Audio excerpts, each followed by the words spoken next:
materi dari minggu lalu, di mana minggu lalu kita bahas tentang work and creation, tapi minggu ini kita belajar tentang work and the fall. Jadi minggu lalu part pertamanya Bapak Ibu, episode satunya, dan kita dapat gambaran utuh tentang bagaimana meta narasi 4 babak ya, dan kita belajar buat ngelihat bagaimana pekerjaan dan penciptaan.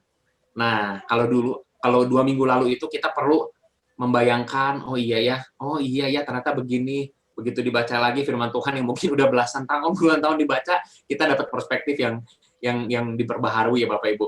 Nah, tapi kalau minggu ini Bapak Ibu, part keduanya tentang the fall, work and the fall. Nah, ini untuk highlight-nya Bapak Ibu ya, nggak perlu susah-susah ngebayangin, karena kita udah ada di sana ya, kita ada di dunia yang sudah rusak akibat dosa. Nah, untuk itu Bapak Ibu, yang lebih jelasnya lagi, udah hadir di tengah-tengah kita, seorang yang punya kapasitas luar biasa untuk memaparkan tentang hal ini. Beliau adalah seorang pendiri dan pimpinan dari Ivena International Group, sebuah perusahaan furniture di Indonesia, di Vietnam, di USA, dengan kantor pusatnya di Singapura.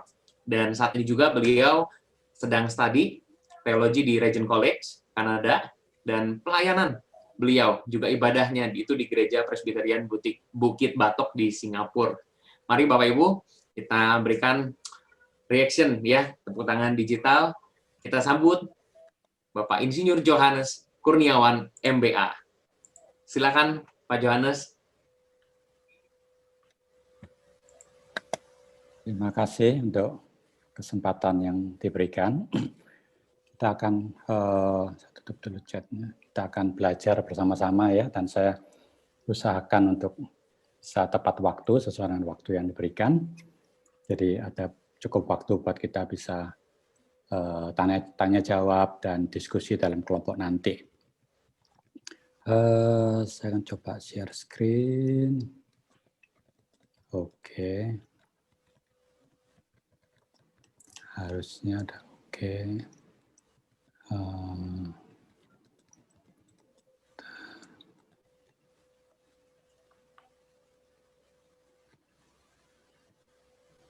Oke, apakah bisa dilihat dengan jelas ya?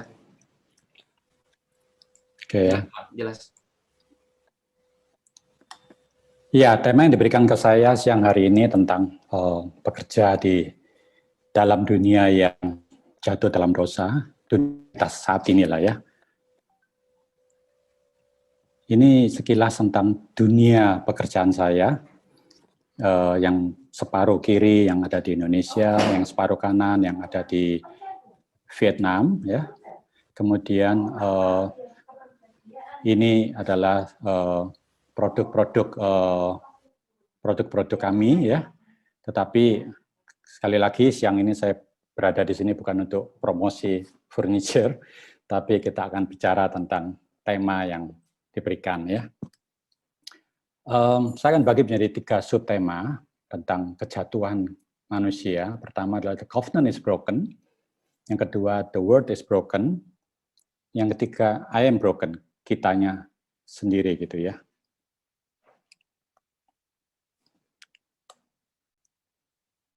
Ada satu tulisan dari Catherine Alsdorf yang saya pikir sangat penting dan sangat baik sekali memberikan kepada kita dasar yang benar tentang the image of God, ya, yang dikatakan bahwa kita diciptakan serupa dan segambar Allah. Saya coba cari terjemahan inherently, ya. Kalau menurut Cambridge itu adalah pada dasarnya atau sudah menjadi sifatnya. Jadi ini saya tetap tinggal di slide dalam bahasa Inggris karena saya khawatir kalau saya terjemahkan nanti malah ada yang miss. Cuma saya akan jelaskan semuanya dalam bahasa Indonesia yang menurut pemahaman saya gitu ya. Jadi bagi teman-teman yang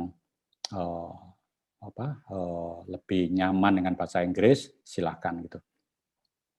Jadi menurut Catherine, kita itu diciptakan Allah dengan rupa dan gambar Allah itu bukan hanya karena semata-mata dari bentuk atau desainnya saja, tetapi supaya manusia juga memiliki sifat ilahi dan nafas hidup dari Allah, seperti yang kita bahas di Kejadian 1 ayat 26 yang sudah kita bahas 2 minggu yang lalu oleh Pak Johan, ya. Dan kita tuh inherently covenantal, jadi kita itu ada sesuatu yang mengikat kita dengan Allah ya. Yang pertama, kita harus fully engaged with God. Hubungan antara kita dan Allah tidak mungkin terpisahkan. Manusia tidak mungkin hidup terpisah dari Allah.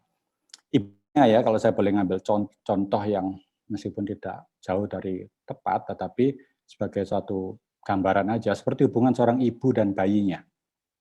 Bukan hanya rupanya mirip ibunya, tapi bayi itu lahir dari rahim ibu ya.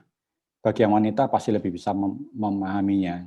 Jadi hampir tidak mungkin ada istilah bekas anak saya, bekas ibu, selamanya tetap ibu dan anaknya. Meskipun anak itu murtad dan memberontak. Demikian juga hubungan kita dan Allah sangat-sangat covenantal ya. Terikat dan pada dasarnya adalah suatu perjanjian. Sekalipun kita semua jatuh dalam dosa, dosa dan kejatuhan kita itu merobek hati Allah. Perhatikan reaksi Allah yang memanggil Adam dan membuatkan baju buat Adam ya. Dan yang selalu berinisiatif untuk memulihkan kembali hubungan yang dirusak oleh dosa kita ini.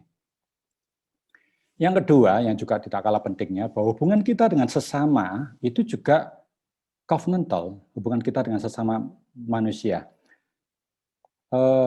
John Calvin ya dalam teologinya soal social injustice ya, itu mengutip dan komentarinya dia dari Kejadian 9 ayat 5 dan 6 adalah waktu kita melukai sesama kita, baik secara fisik atau dengan kata-kata, maupun melalui pekerjaan kita, itu sama dengan kita melukai Allah.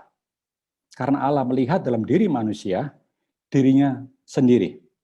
Jadi diskriminasi, marginalisasi, orang-orang yang lemah, atau beda suku dengan kita, sama dengan kita menyakiti pribadi Allah itu sendiri. Jadi kita harus hati-hati ya. Dan juga pada waktu manusia yang teraniaya itu berteriak kepada Allah, itu sama dengan teriakan Allah sendiri.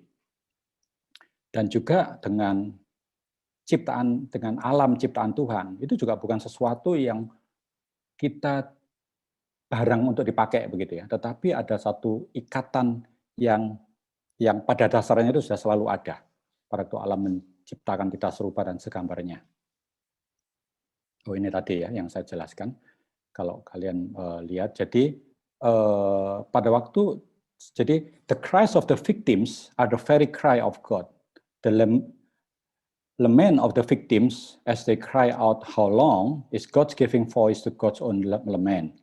Jadi semua orang yang menderita, kalau dia teriak, itu adalah teriakan Allah sendiri. Dari sini kita lebih bisa memahami ya, atau saya lebih bisa memahami Matius 25 ya, yang kita sudah sangat kenal bersama.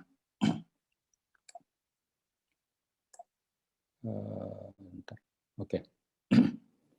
Sekarang tentang covenant itu sendiri ya. Perempuan itu setelah mendengarkan bisikan ular, perempuan itu melihat, ini saya bold ya beberapa huruf yang penting ya. Perempuan itu melihat, kemudian meningkat, dia memandang itu baik. Dia mulai merasionalisasi itu makan dan sedap kelihatannya, dan lagi pula pohon menarik hati karena memberi pengertian. Kalau ia mengambil dari buahnya dan dimakannya dan diberikannya juga kepada suaminya. Dari cerita kejatuhan Hawa, saya mencoba untuk kita sama-sama memahami gimana sih proses kita jatuh dalam dosa gitu ya. Seringkali dimulai dengan bisikan si jahat yang selalu mencari kesempatan dan kelemahan kita, seperti kita bisa lihat dari 1 Petrus 5 ayat 8. Kemudian kitanya melihat, dan kita mulai berimajinasi, kelihatan baik dan sedap. Kita mulai merasionalisasi dan mulai pembenaran. Kemudian kita mulai bertindak, tindakan pertama, mengambil yang bukan bagian kita, mengabaikan firman Tuhan seperti yang Hawa lakukan. Dan tindakan kedua, dia mulai memakannya, memasukkan ke dalam dirinya semakin dalam. Tindakan ketiga dan selanjutnya, dia mengajak rekan dan mulai biasa dengan dosa itu. Dan menjadi dosa favorit. Saya akan sharing satu hal untuk sebagai satu contoh ya. Sejak berdiri perusahaan kami itu selalu sisihkan perpuluhan dari keuntungan perusahaan sebagai dana khusus buat mendukung pelayanan, hamba Tuhan, panti asuhan, dan semua dukungan kasih buat sesama. Awalnya beberapa staf perusahaan yang juga murid Kristus membentuk tim buat pemilihan dan penyaluran dana ini. Tapi karena ada yang meninggal, pindah ke luar negeri, sehingga akhirnya cuma tinggal satu orang yang menangani. Dan beliau ini teman dekat saya, teman persekutuan waktu SMA, jadi saya percaya 100%. Suaminya memang sakit sudah agak lama, kami sering sharing dan saling membantu juga. Meskipun salary-nya tidak tinggi-tinggi amat, tapi mestinya cukup sekali ya. Kalaupun kurang, biasa kita selalu bantu staf sendiri. Sekitar akhir tahun 2012, saya dihubungi bendahara persekutuan di suatu kota yang selama ini kami dukung, dengan pertanyaan apakah saya bisa tetap mendukung dana. Saya jadi kaget dong, bukannya selama ini selalu mendukung. Ternyata sudah 3 tahun ini sering lompat-lompat, alias tidak rutin, ada yang bolong-bolong begitu ya. Saya langsung merasa ada yang nggak beres nih. Saya kaget dan sedih sekali, dan jadi saya ajak bertemu yang bersangkutan, dan akhirnya awalnya hanya mengakui sedikit, akhirnya dia mengakui semua. Ternyata banyak bantuan yang lain kepada penerima yang lain juga dikurangi semua. Tahun-tahun pertama cuma berani ambil 1 bulan, dan itu kan kita berikan tiap bulan. Jadi bukan 12 bulan, tapi 11 diambil sebulan gitu ya. Tahun kedua semakin berani. Tahun ketiga semakin banyak, jadi banyak yang dari 12 bulan diambil 9 bulan gitu. Jadi dari cerita ini, cerita nyata ya, seperti Hawa tadi, awalnya dia tergoda dan mulai rasionalisasi, toh memang dia butuh kok buat untuk biaya-biaya kartu kredit suaminya, gaya hidup, dan semakin lama semakin dalam dan berani. Lagian kan nggak mungkin kalau penerima dana itu berani tanya ke saya sebagai pimpinan, kan mereka pasti sungkan. Namanya juga persembahan, masa ditagih ke donaturnya. Jadi akhirnya hal ini merusak relasi kerja dan kepercayaan yang selama ini kami nikmati. Ini gambar ya, dan setiap kali saya lihat gambar ini, hati saya tuh mau menangis gitu ya. Kalau kita ingat ya bahwa Adam dan Hawa itu yang sebelumnya punya kedudukan yang sangat mulia, relasi yang intim dengan Allah pencipta kehidupan, berada di Taman Eden yang begitu sempurna dan indah, akhirnya terusir keluar dan menjalani kehidupan yang sangat berat. Kita melihat mereka berdua dari sini ya. Saya percaya hati Allah juga terluka dan sedih dan pedih melihat kejadian ini. Dan ini ayat yang kita sudah sering baca, karena kejatuhan, karena pemberontakan Adam dan Hawa, maka terkutuklah tanah karena engkau. Dengan susah payah engkau mencari rezekimu dari tanah seumur hidupmu. Semak duri dan rumput duri yang akan dihasilkannya bagimu, dengan berpeluh engkau akan mencari makananmu sampai engkau kembali lagi menjadi tanah. Karena dari situlah engkau diambil, dan engkau debu dan engkau kembali menjadi debu. Konsekuensi dosa. Relasi dengan Allah yang sebelumnya sangat indah, manusia yang diciptakan segambar Allah dan taat kepada Allah yang sumber kehidupannya, berontak menjadikan dirinya sendiri Allah yang menentukan segala sesuatunya menurut kehendaknya sendiri. Menjadi transaksional, Allah harus menguntungkan dia. Manusia yang awalnya hidup bersama Allah melangkah keluar untuk terpisah dengan Allah. Tidak ada lagi cinta kasih kepada Allahnya. Ujian paling mendasar buat seorang benar, dalam tanda kutip ya, seperti Ayub, adalah motivasi dia hidup benar di hadapan Allah. Apakah supaya diberkati, atau karena dia benar mengasihi Allahnya? Apa motivasi kita melayani Tuhan? Yang kedua, relasi dengan sesama. Saya sering sedih waktu merenungkan ya, seorang Adam yang begitu bangga dengan istrinya. Sampai dia mengatakan, inilah dia tulang dari tulangku dan daging dari dagingku. Bandingkan dengan setelah dia berdosa. Perkataannya berubah menjadi perempuan yang kau tempatkan di sisiku. Kasih berubah menjadi kebencian. Bukankah ini masih sering terjadi saat ini? Pasangan hidup yang awalnya dicintai selangit setelah menikah berubah menjadi beban dan salib yang harus dipikul setiap hari. Bagaimana mungkin hanya gara-gara iri hati, saudara sekandung satu-satunya dibunuh? Itu cerita Kain dan Habel ya. Jadi tidak ada lagi kasih antara sesama. Semua menjadi transaksional. Sehingga contoh kehidupan Yesus terhadap sesama, pengorbanan dan kasihnya menjadi sesuatu yang aneh buat kita. Padahal Yesus adalah manusia yang sebenar-benarnya yang tidak dikuasai oleh dosa. Yang mestinya menjadi contoh buat kita. Relasi dengan alam ciptaan ya menjadi eksploitatif dan egois. Saya tuh suka mendaki gunung ya, meskipun saya tidak begitu kuat lagi sekarang, karena begitu indah alam ciptaan Tuhan. Tapi sering saya sedih melihat begitu banyak sampah-sampah, botol-botol bekas minuman yang dibuang oleh pendaki yang lain. Kami selalu bawa plastik besar buat ambilin sampah-sampah itu, sehingga dibawa turun lagi.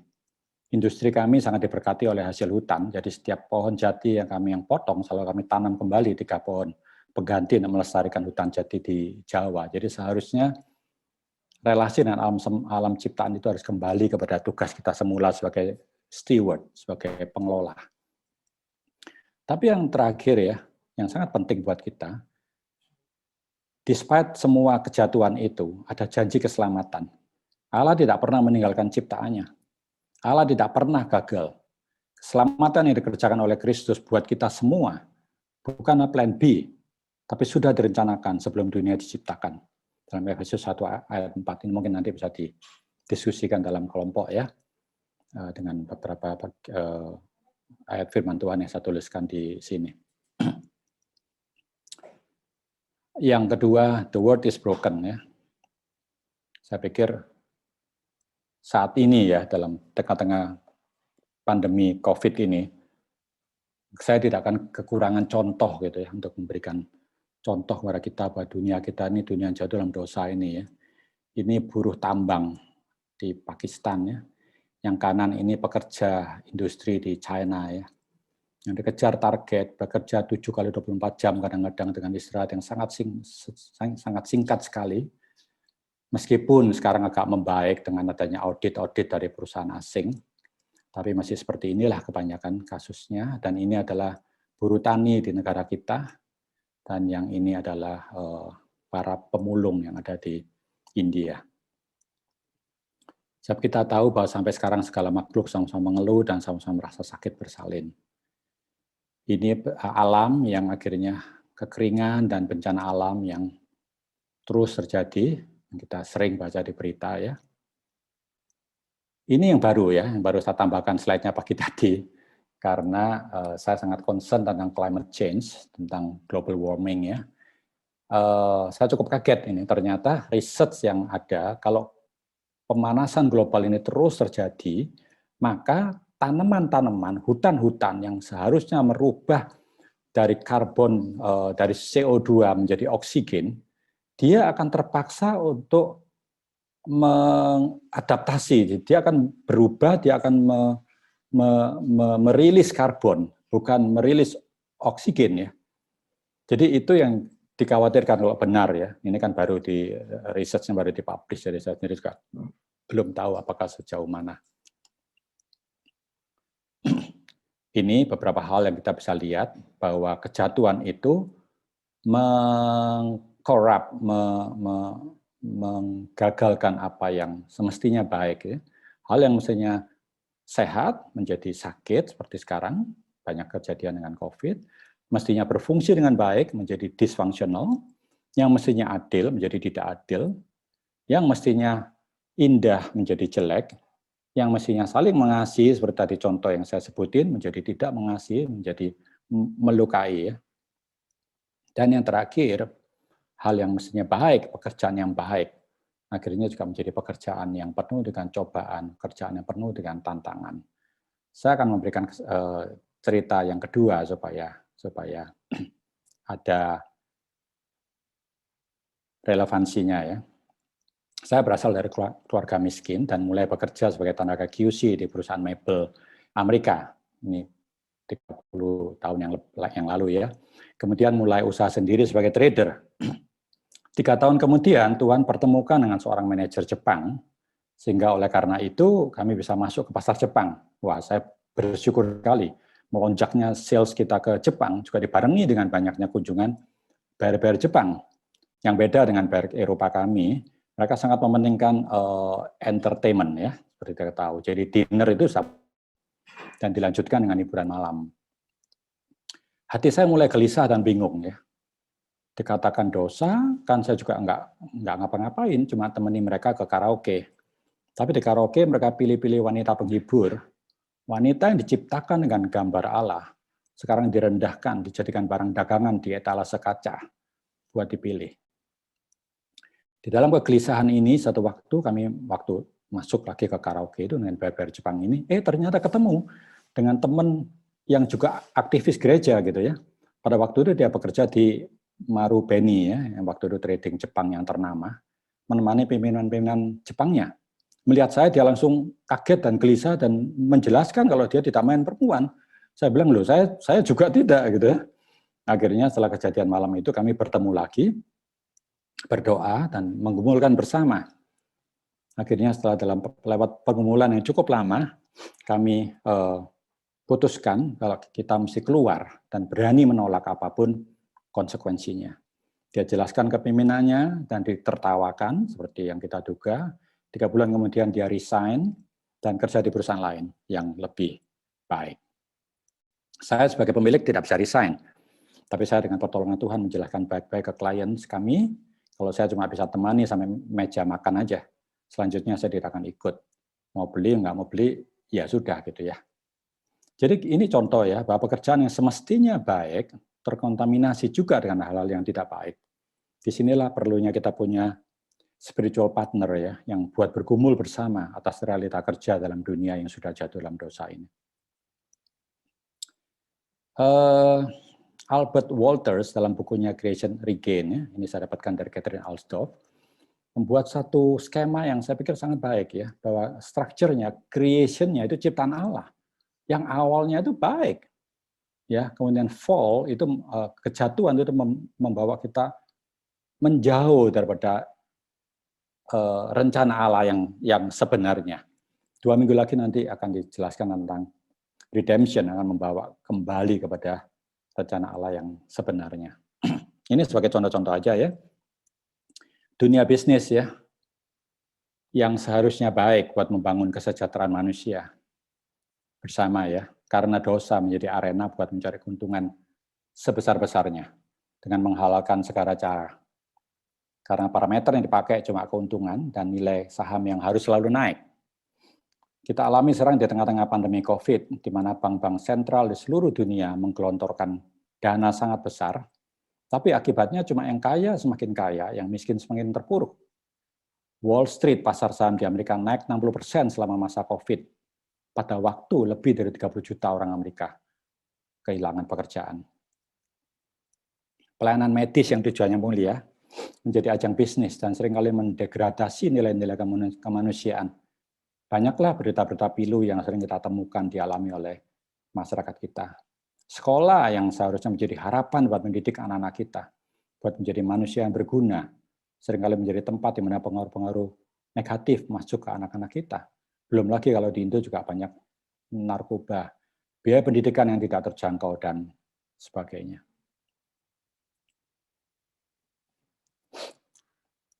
Tulisan dari Albert Walters juga ya, yang saya alami ya.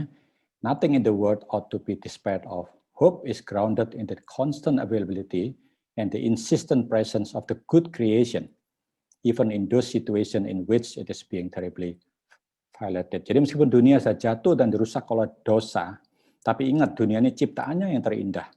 Sehingga masih banyak keindahan di dalamnya. Masih banyak malaikat-malaikat penolong yang saya alami ya pada waktu saya susah. Masih banyak kesempatan baik yang diciptakannya. Ini memberikan pengharapan bahwa Allah tidak pernah meninggalkan ciptaannya. Yang terakhir adalah manusia itu sendiri. I am broken ya. Ini seperti yang kita baca di buku. Work become fruitless, work become selfish, work reveals our idols. Saya senang gambar ini ya, karena kelihatan sekali dia akan orang sekuat itu menahan batu itu supaya tidak turun ke bawah ya. Yang pertama yang mau saya bagikan adalah kenyataan yang ada di dunia kerja sekarang, survival of the fittest. Di Singapura, barusan dirilis bahwa tahun lalu, tahun 2020, karena COVID itu 5.000 perusahaan harus gulung tikar, harus bankrupt, harus tutup ya. Saya pikir, wah itu karena COVID. Ternyata itu lebih rendah dari angka sebelum COVID, karena pemerintah Singapura menggelontorkan sangat banyak uang untuk mensupport perusahaannya. Jadi berarti memang tiap tahun itu ribuan perusahaan itu gugur. Again, survival of the fittest, siapa yang kuat, siapa yang bertahan. Kemudian yang kedua, inflation widens social gap. Ini kita alami bersama ya, bahwa waktu saya dulu mulai kerja, gaji saya itu sebulan cuma 250.000, saya masih ingat. Tahun 80 ya tahun 80-an satu. Tapi 250.000 itu bisa buat nyicil mobil.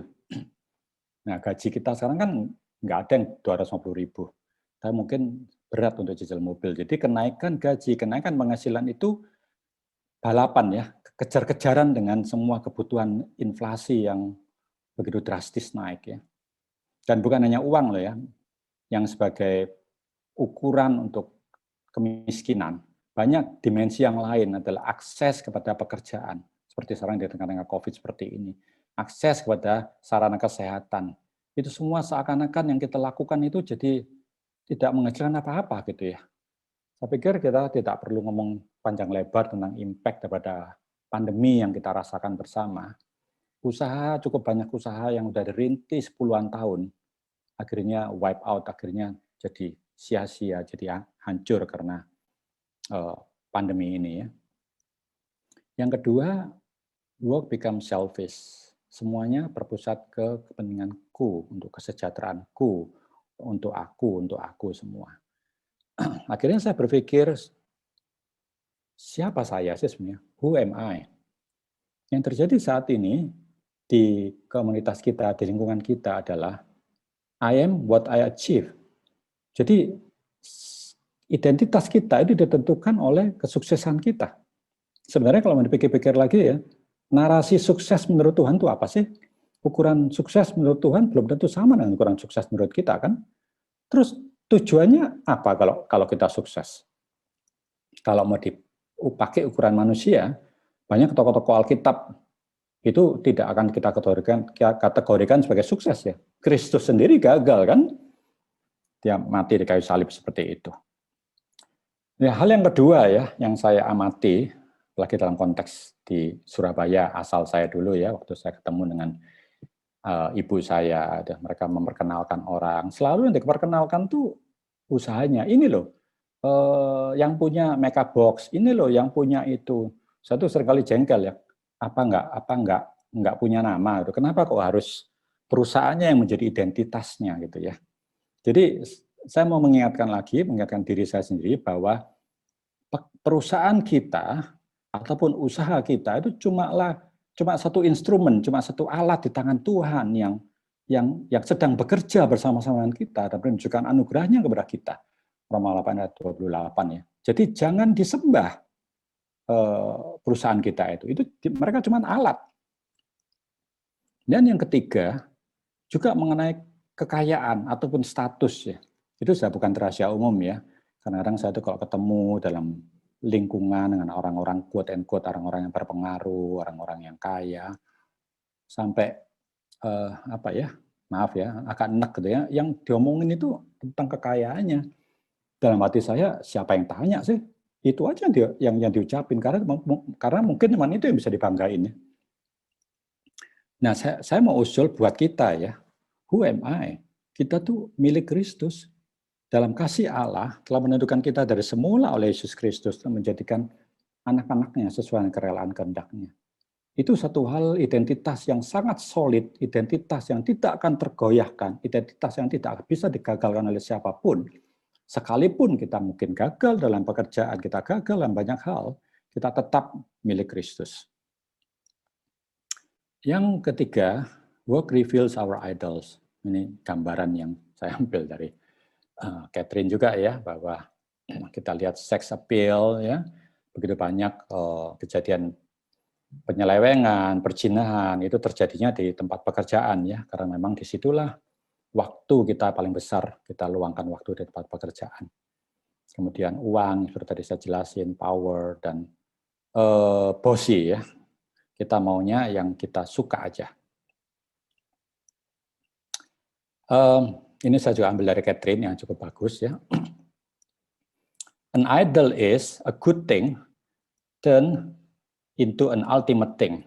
Jadi hal yang baik sebenarnya, uang itu baik, tapi kalau kemudian uang itu menjadi satu keharusan bagi kita, itu sudah menjadi ilah. Ya, kesuksesan itu baik, siapa sih orang yang mau gagal? Tapi kalau kita tuh harus sukses, apapun caranya, menjadi ilah bagi kita. Jadi segala sesuatu itu yang awalnya baik, kalau begitu itu menjadi sesuatu yang harus selain Allah itu sendiri, maka menjadi idols, atau seperti Catherine katakan, we know something has become an idol when we can't do without it. Kalau kita sangat tergantung pada itu, kita menjadi apa ya, hilang kalau kita tidak mendapatkan pengakuan untuk itu ya. Jadi saya akan memberikan satu kesaksian yang selanjutnya sebelum saya tutup ya. Ada satu kejadian yang sudah lama, tapi selalu saya ingat. Satu pagi, waktu saya saat teduh, sebelum selesai, saya tergoda dan membuka amplop yang berisi rekening koran dari bank. Waktu itu masih hard copy ya, sekarang kan semuanya pakai soft copy. Waktu saya melihat dan meneliti catatan harta kekayaan yang ada, tiba-tiba ada suara hati yang saya yakin suara Tuhan yang bertanya, sebenarnya di mana rasa aman saya? Rekening koran atau firman Tuhan yang masih terbuka di samping saya? Yang mana yang lebih real saya percaya dalam hidup ini?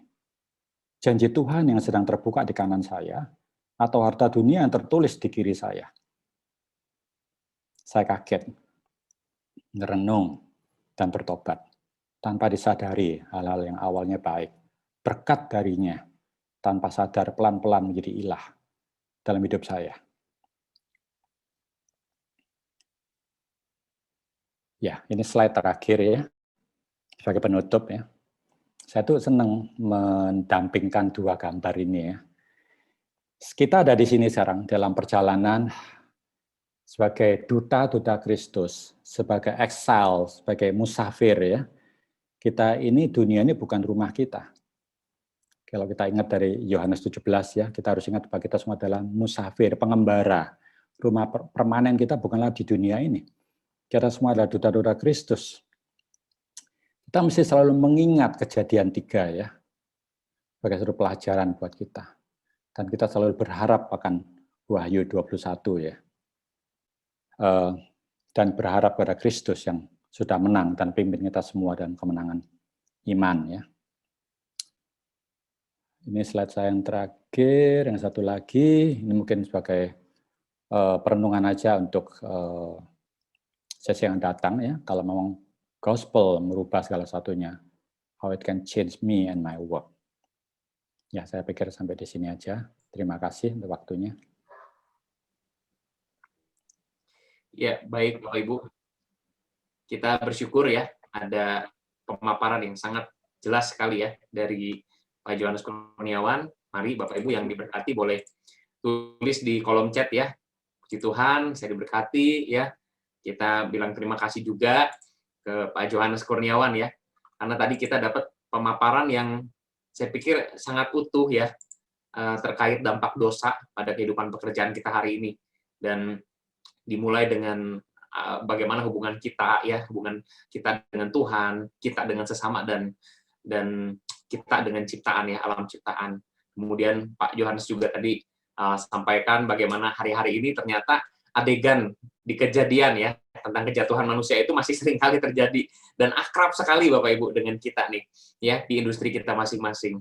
Ada bisikan-bisikan yang terus dan terus ya terjadi. Nah, Bapak Ibu, untuk itu kita boleh terus mengerti ya, terus mengerti lebih jauh tentang apa ya yang kira-kira sebetulnya Tuhan mau untuk kita lakukan lewat pekerjaan kita, lewat bisnis kita, dan sebelum nanti kita akan lebih jauh mendengar kesaksian ya atau tes. Dan Bapak Ibu, tentunya ada pertanyaan-pertanyaan yang mungkin Bapak Ibu pengen sampaikan ya terkait tadi pemaparan Pak Johannes, juga dengan cerita-cerita yang dari Pak Johannes sampaikan, atau mau disampaikan ke Pak Cahyadi ya, yang mana banyak nih berhadapan dengan realita dari waktu ke waktu, dari industri ke industri. Pak Cahyadi kembali bertemu dengan efek dosa ya, di industri apapun. Ini mempertegas pembahasan bahwa memang dosa ini efeknya kemana-mana ya Bapak Ibu ya. kita nggak bisa ketemu nih satu industri yang kayaknya bener-bener nggak ada gitu efek dosanya. Iya, oke. Saya persilahkan Bapak Ibu, ya, selain kita boleh bilang terima kasih, kita juga boleh sampaikan pertanyaan. Bapak Ibu boleh unmute langsung dari tempat Bapak Ibu kalau mau menanyakan langsung, atau Bapak Ibu boleh tulis juga di kolom chat pertanyaannya. Kita ada waktu sekitar 10-15 menit ya. Baik, mungkin saya akan bertanya ke Pak Yohanes. Silakan Pak Peter. Ya, terima kasih Adi Cahyadi ya, lebih muda dari saya. Tadi nyebut nama saya, minta maaf, saya ketemu di mana ya Cahyadi? Oh, nama Bapak terkenang ketika zaman kita belajar II, Pak. Oh iya, sorry. Bersama Kak Petrus. Iya betul, Ya. dengan Pak Petrus ya. Oke, thank you Pak Cahyadi. Pak Yohanes, saya mirip dengan Bapak, saya pengusaha Pak di Kota Bandung. Bersyukur saya bukan penguasa, karena penguasa dikejar KPK kan. Pengusaha dikejar pajak ya. Jadi sama-sama dikejar ya Pak ya. Nah, cukup menarik tadi ada cerita-cerita seperti diajak ke karaoke dan sebagainya. Saya juga mengalami waktu kerja di orang Jepang, Pak. Tapi bersyukur sekali saya langsung nolak dan tidak dipecat, ya, tidak dipecat itu. Jadi nolak untuk menemani mereka. Nah, pertanyaan saya begini, Pak. Di dunia bisnis, tadi Cahyadi juga sudah sharing bahwa itu tidak mudah ya. Misalnya contoh tentang perpajakan. Karena Bapak ekspor, saya juga ekspor, kan semua LC ya. Zaman saya itu mau jujur gimana pun dikerjakan sama orang pajak. Nah, sekarang kan sudah online ya, bersyukur sekali. Dulu mau jujur malah kita ditentang. Nah, bagaimana sebagai pengusaha Kristen, pertanyaan saya adalah perlu ada satu peer of accountability ya. Tadi pergumulan Cahyadi kan tidak mudah ya. Dunia itu menyeret kita berbuat dosa. Menurut Pak Yohanes, apakah ada Pak rekan-rekan peer of accountability yang bisa menjadi lifeguard dan itu bisa menjadi kekuatan? Bagaimana Pak Yohanes? Iya, itu satu hal yang nyata yang saya alami otomatis sejak tahun 2003 ya, waktu saya selesai di DTC, saya ngajak ke para pengusaha di gereja kami di Bukit Batok untuk adakan persekutuan kaum bapak gitu ya, di mana kita buka-bukaan karena di sana tidak ada pendeta, jadi apa adanya kita bicara, dan kita salah satu topik yang sangat kuat adalah dibicarakan soal pajak. Ya, sebelum saya masuk ke DTC, saya pernah kena masalah pajak, ya tahun sebelum Krismon itu tahun 96 gitu ya, mungkin 97, di mana masalah PPN yang saya beli dari supplier kita ekspor lagi harusnya kan bebas pajak, tapi untuk buat ceritanya singkat, akhirnya mereka menurut hitungan mereka saya kena denda gitu. Waktu itu 1 miliar. Zaman sebelum Krismon, cukup besar. Dan dari konsultan pajak menyarankan untuk ketemu sama petugas pajaknya. Akhirnya mereka memberikan satu solusi, Pak, kami bisa selesaikan hanya dengan 400 juta. Dari 1 miliar menjadi 400 juta. Saya tanya, tapi itu masuk kas negara? Oh iya. Ya udah, saya sepakati, tapi mereka minta tunai. Nah, ternyata 400 juta saya berikan tunai, kemudian setelah itu keputusan pajaknya keluar, di mana saya bayarnya ke kantor pajak cuma 40 juta. Jadi yang 360 juta itu ya untuk pribadi. Ya. Sejak itu memang saya memutuskan bahwa saya mesti keluar gitu ya. Kemudian perusahaan saya pindahkan ke Singapura. Ya setelah kerusuhan itu, karena kerusuhan kami pindah ke Singapura, jadi sejak tahun 2002 saya pindah ke Singapura. Jadi untuk sementara masalah pajaknya jadi teratasi, quote and quote gitu ya. Nah, saya balik lagi ke cerita tahun 2003-2004 itu, kami bersama-sama dengan teman-teman di gereja, beberapa pengusaha cukup besar di Indonesia juga, kami berkumpul bersama dan kami debat habis-habisan di situ gitu ya, bahwa mereka juga bilang, Yohanes, itu kata Alkitab, kalau di Indonesia kamu bayar pajak, kamu kalau terbuka apa adanya malah habis gitu ya. Saya bilang oke, tetapi kenyataannya apapun alasan dan metodenya, pajak yang dibayar oleh pengusaha kita di Indonesia itu sangat-sangat kecil sekali. Kalau mau jujur ya. Jadi itu pajak yang terendah di seluruh dunia. Nah, saya bilang sama mereka, yang paling penting adalah ada satu jiwa repentance ya. Kita harus bertobat. Kita tuh salah. Ya, kita berdoa bersama, kita menangis bersama, kita bertobat. Kita berdoa supaya Tuhan memulihkan Indonesia. Oke, terus proyek ketaatan kita gimana? Kalau kita besok langsung lapor ke kantor pajak semua, apa adanya, ini pembukuan saya ganda, laporin semua, ya konyol kan. Jadi akhirnya kita buat proyek ketaatan, bahwa setiap tahun mereka mulai benerin. Dalam target 10 tahun, mereka akan balikin semuanya ke cuma satu buku. Jadi yang dulunya cuma bayar pajak sedikit, akhirnya pelan-pelan dinaikin terus-menerus, targetnya kita sepakat bersama dan waktu 10 tahun harus balik normal. Dan puji Tuhan sekarang sebagian besar dari teman-teman kami sudah melakukan itu dan memang pajak di Indonesia sekarang sudah sangat kondusif ya. Waktu kemarin ada tax amnesty itu, kami yakin itu salah satu jawaban doa kami. Saya bilang, nah itu kesempatan tuh, ngaku dosa semua dah. Harta-harta yang kamu taruh di Singapura semua, aku dosa semua di sana, mereka buka semuanya beres gitu. Ya, jadi Yohanes, begitu. Sorry, saya interrupt. Saya bukan poin ke pajaknya, tetapi apakah dengan rekan-rekan peer accountability ya, yang tadi Bapak katakan kan, changing the nation itu kan target utama ya, Kristus dimuliakan. Nah, itu bagaimana menstimulasi para pengusaha itu bukan hanya taat pajak sebetulnya. Tadi kan save the nature misalnya. Bisnis bukan hanya mengeksploitasi. Itu bagaimana Pak ke depan apa bisa di lingkarannya makin besar sehingga eksistensi kekristenan itu nyata di dunia kerja. Begitu Pak. Terima kasih. Itu yang salah satu yang kami lakukan ya. Contohnya waktu penanaman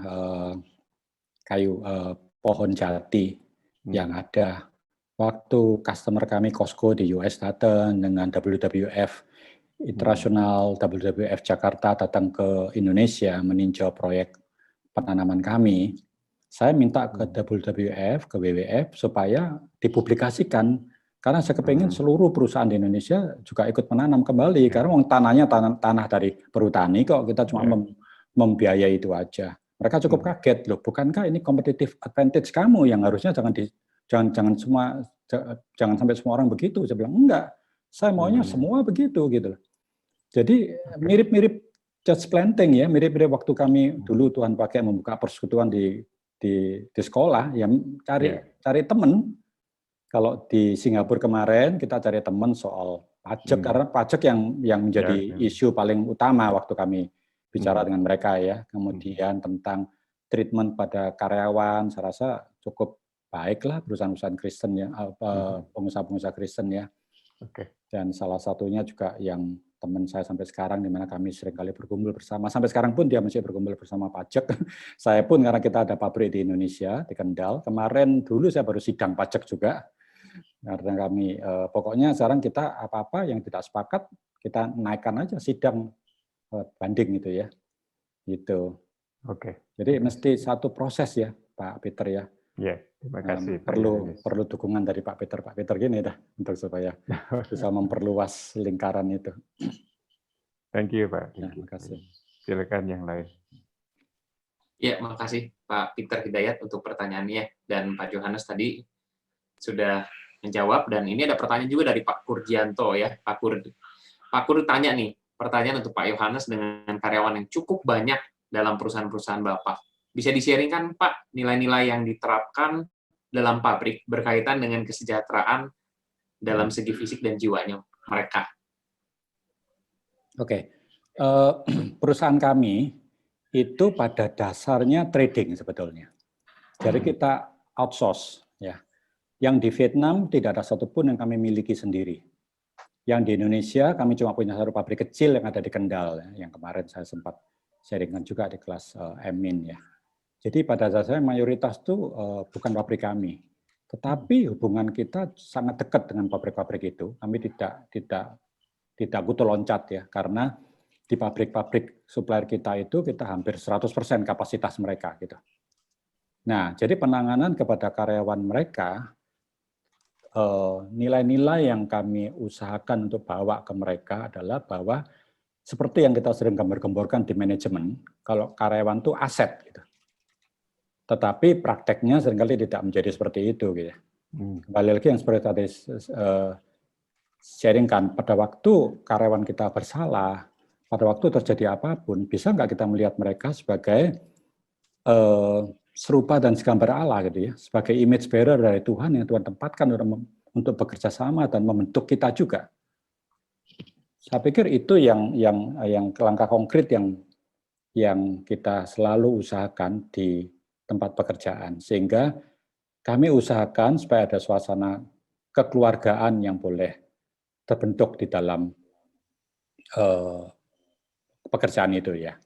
Memang konteksnya saya, karyawan kami tidak begitu banyak ya, yang langsung di bawah saya ya. Jadi kalau yang di Indonesia mungkin sekitar 30-an, yang di Vietnam juga sekitar segituan, sehingga saya bisa mengenal mereka satu persatu gitu ya, dan hubungan kita cukup dekat. Mereka kerja udah sama-sama kami udah 20 tahun lebih, ada 15 tahun. Yang di Vietnam pun juga bisa lumayan dekat gitu ya.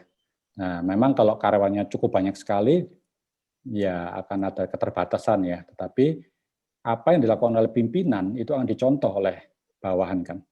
Jadi mudah-mudahan mereka juga bisa begitu kepada rekanan sekerjanya maupun ke bawah-bawahnya gitu. Saya pikir ya langkah konkretnya juga masih berangkat dari praktek kita sendiri dalam berrelasi dengan mereka ya. Jangan hanya semata-mata transaksional gitu ya. Meskipun di dalam bisnis ada KPI dan sebagainya, tapi tolong jangan degradasi manusia menjadi seakan-akan alat produksi aja gitu. Mereka juga manusia loh. Saya pikir cuma itu sih. Atau kalau mungkin belum menjawab atau ada hal yang lebih spesifik mau ditanyakan oleh Pak Gurdianto. Cukup Pak. Cukup ya. Bapak dari Bukit Batok Pak, bukan Pak Tetoliong di sana? Iya betul Pak. Betul Pak. Ya, saya jemaatnya Pak Tetoliong Gembala Sami Pak. Iya, salam dari Bandung. Iya, terima kasih Pak Gurdianto. Ya, baik. Saya percaya ini menajamkan materi kita ya pada siang hari ini. Iya, Bapak Ibu masih dibuka satu pertanyaan terakhir. Kalau ada, mungkin Bapak Ibu boleh tulis di kolom chat atau mau disampaikan langsung. Ya, untuk Pak Cahyadi nih. Ya, pertanyaannya saya bacakan Pak di kolom chat. Jadi ini pertanyaan terakhir ya untuk kita siang hari ini. Sebelum nanti kita foto bersama dan masuk ke breakout room. Saya bacakan ya Pak Cahyadi. Saat Bapak mengalami kegagalan, dalam kurung beasiswa tidak sesuai dengan jurusan yang Bapak inginkan. Bekerja baik, namun respon atasan justru sebaliknya. Memulai usaha, lalu gagal. Riset yang akhirnya dimanfaatkan oleh profesor. Ketika Bapak memilih mengambil langkah selanjutnya, apakah yang menjadi pertimbangan utama Bapak dalam mengambil sebuah keputusan? Apakah gut calling menjadi salah satu hal yang menjadi pertimbangan utama? Bagaimana mengaitkan segala kegagalan tersebut dengan panggilan Tuhan yang saat ini sedang Bapak kerjakan? Terima kasih sebelumnya. Sekaligus ini ada satu pertanyaan nih. Ini mungkin saya bacakan kalau bisa sekali dijawab. Tapi kalau misalnya enggak, tadi kita akan jawab pertanyaan yang Bu Pratiwi ya. Karyawan itu aset bagi satu perusahaan, ini kepada Pak Yohanes dan Pak Cahyadi. Kalau ada karyawan yang merasa dieksploitasi di tempat kerja, apa yang harus dilakukan? Apakah harus pindah kerja? Iya. Saya jawab untuk yang pertanyaan Jamie ya. Iya, boleh Pak Jamie dulu. Paling gampang sih memang pindah kerja. kamu bebas untuk pindah kerja. Iya. Tapi ya kita gumul dengan Tuhan, apakah Tuhan masih memanggil kita untuk ada di tempat itu. Gak gampang sih, maksudnya bukan sesuatu yang bisa kita sesuatu yang tangible ya. Kalau Tuhan minta kita tetap stay atau pergi, kadang I think dengan teman-teman di cell group misalnya KTB itu bisa membantu dengan bicara dengan hamba Tuhan dan sebagainya. Walaupun harus tetap peka, karena banyak sharing itu hanya kadang juga seperti kalau anak SMA sharing ke anak SMA yang lain, jadinya juga bias ya. Ya. Oke, tapi dimanapun kita bekerja, kita selalu mencoba untuk excellent, sehingga kita menjadi orang yang atau pekerja yang dinilai sangat baik, sehingga kalau kita pergi pun juga pasti terasa kalau kepergian kita itu ada sesuatu yang hilang. Nah, itu salah satu indikasi kalau kita melakukan hal yang baik. Terus kemudian untuk pertanyaan Pratiwi tentang kegagalan, ya ketika kita lewatin kegagalan itu nggak mudah ya. Ketika masalah profesor, saya selalu menyanyi kalau rumah kita di balik langit biru itu begitu literal. Saya sangat pengen kembali kepada Tuhan secepatnya. Ketika usaha gagal, saya pun juga menangis ke istri, dan itu nggak gampang. Tapi saya rasa satu prinsip, kalau kadang kita nggak bisa lihat pekerjaan tangan Tuhan, tapi di dalam hati kita, di dalam iman kita, kita harus yakin terhadap hati Tuhan. Jadi, when you cannot see His hand, you must trust His heart. Karena Tuhan Yesus sudah mati di atas kayu salib buat kita. Dan langkah-langkah yang kita ambil, kadang langkah ke depan itu gelap. Jadi, I think selalu jaga hati kita, saya rasa itu paling penting. Peka, tuntunan Tuhan. Peka itu juga bukan lalu muncul peta, oh sekarang jalan ke sini, ke sini, ke sini. Peka itu maksudnya kita take the next right thing yang kita bisa lihat. Jalan selangkah demi selangkah. Nggak gampang. Kadang saya juga masih bertanya-tanya, Tuhan, saya beli perusahaan itu salah nggak sih? Tapi saya sudah berdoa sebelumnya kan, tapi kok gagal dan begitu rupa. Sama, semuanya juga saya kan doa dulu kan Tuhan. Jadi saya rasa juga nggak apa-apa kita berdoa, juga menangis kepada Tuhan, sama seperti Daud di Mazmur juga seringkali menangis kepada Tuhan. Tapi I think looking back, Tuhan punya anugerah bisa kasih kita lihat sedikit demi sedikit, walaupun kita mungkin nggak bisa 100% paham.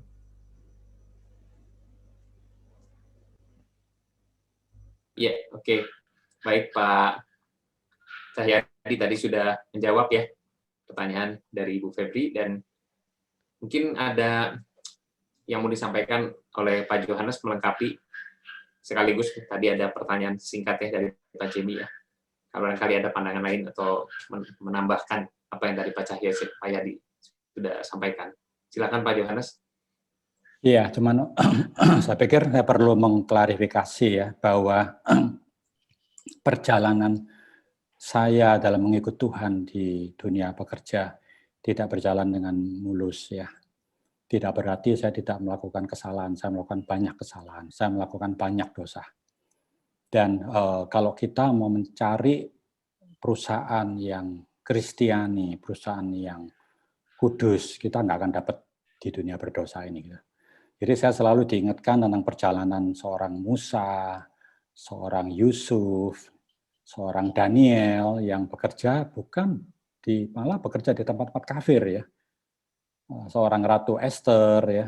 Tapi semuanya itu is not about me, tidak mengenai saya, but it's about God. Ini tentang rencana Tuhan gitu.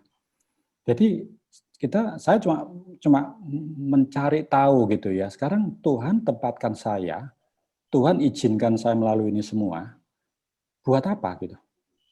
Ada purpose apa gitu kalau Tuhan izinkan saya melalui ini. Seperti sekarang masalah pandemi COVID sekarang ya.